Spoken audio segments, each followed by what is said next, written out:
Oi, gente, como que foi a semana? Por aqui foi tudo muito bem e para terminar essa semana de um jeito muito especial, eu trouxe um pãozinho que é fofinho, fofinho.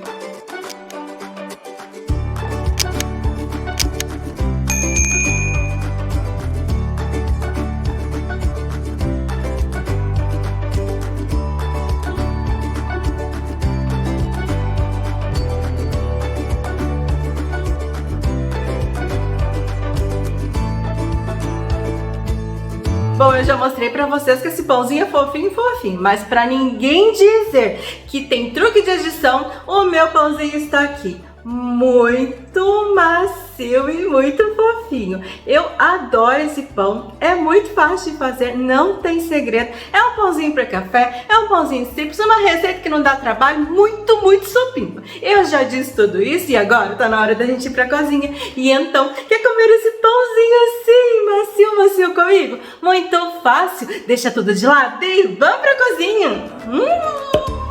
Então vamos começar essa receita. Peguei uma tigela e estou colocando aqui uma colher de sopa de fermento biológico seco, 7 colheres de açúcar, uma xícara de leite morno. Mas esse leite está bem morninho, não pode ser o leite quente, senão você pode danificar todo o seu fermento. E a dica agora é misturar bem esses 3 ingredientes. Assim, a massa do seu pão não fica com gosto e nem com cheiro de fermento.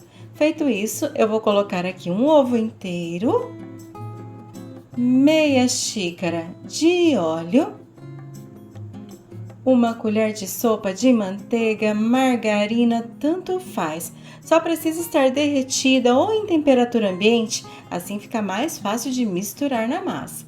E agora é só misturar um pouquinho esses ingredientes e pegar a farinha de trigo. Tenho aqui 3 xícaras e meia de farinha de trigo. Eu estou usando a farinha do tipo 1, a farinha comum que a gente usa para fazer bolo. E agora eu vou colocar só um pouquinho de farinha na massa e também uma colher de café bem rasa de sal. É só uma pitadinha mesmo, porque a gente quer essa massa bem docinha. E agora eu vou misturar bastante. E você mistura bastante aí na sua casa também, enquanto a massa está assim, bem molinha. A dica é colocar sempre o sal junto com a farinha, porque o fermento gosta muito do açúcar, mas nem tanto do sal. Então assim, o seu pão vai ficar ainda mais bonito. E agora que eu já misturei bem a primeira parte de farinha, eu posso colocar mais um pouquinho de farinha.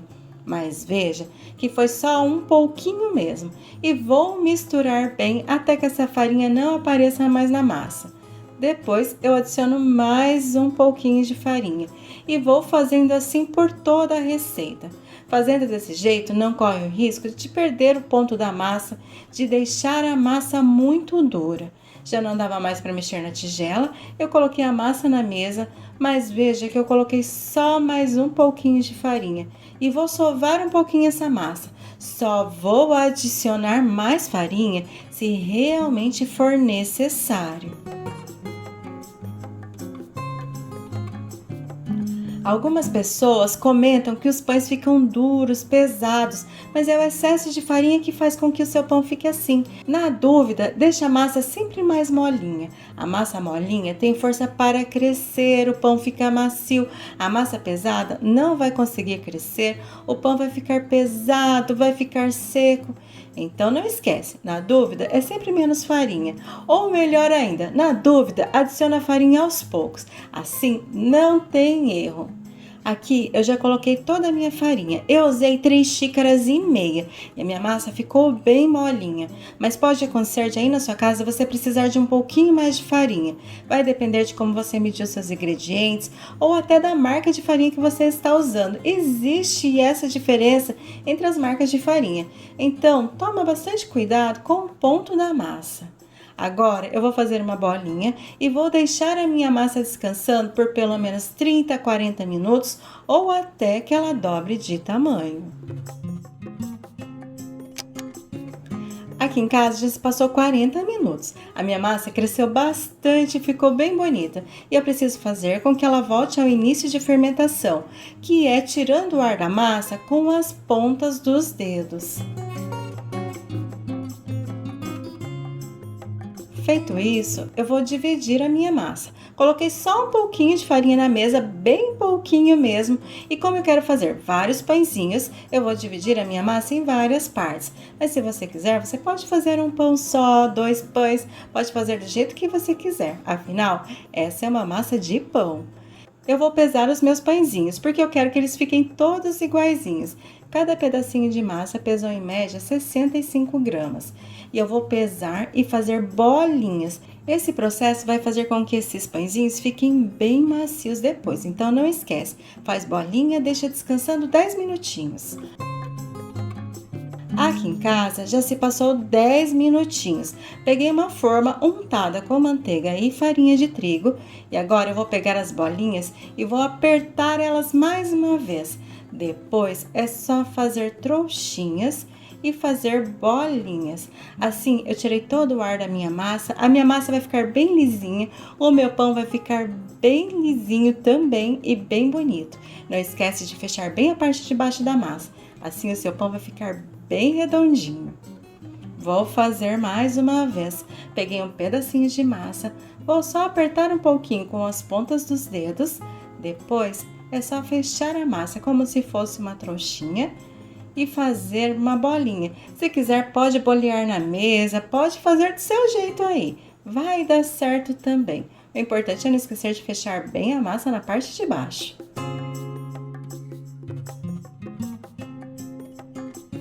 Prontinho, já fiz todas as minhas bolinhas, coloquei na forma e vou deixar descansando por mais meia hora. Aqui em casa já se passou mais meia hora e os meus pãezinhos cresceram bastante. Como eu quero dar um brilho nessa massa, eu peguei uma gema com 2 colheres de leite gelado, que é opcional. Essa gema com leite não muda em nada o sabor do pão. E a dica para esse pão ficar bem macio é não deixar assar muito. Ele não precisa ficar muito escurinho. Levemente douradinho já tá bom. Então, o meu forno está desligado. Eu vou colocar o meu forno numa temperatura de 180 graus. Vou colocar os pãezinhos no forno e eles vão assar por mais ou menos 30 a 35 minutos. Mas fica de olho na sua casa porque cada forno tem o seu tempo.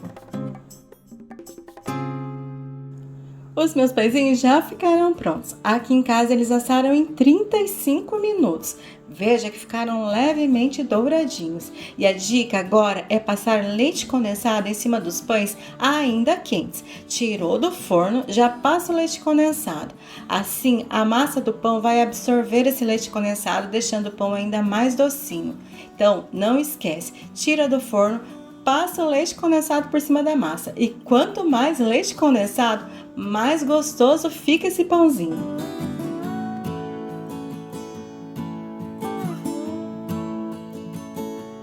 E agora, só para finalizar, eu vou colocar um pouquinho de coco ralado por cima. Se quiser, pode colocar o leite em pó também, mas o coco ralado deixa esse pão muito especial. Espero que vocês gostem dessa receita. Se vocês gostarem, compartilhem, deixem seu like, comentem aqui embaixo que eu vou adorar saber. Beijo no coração, fiquem com Deus e até mais!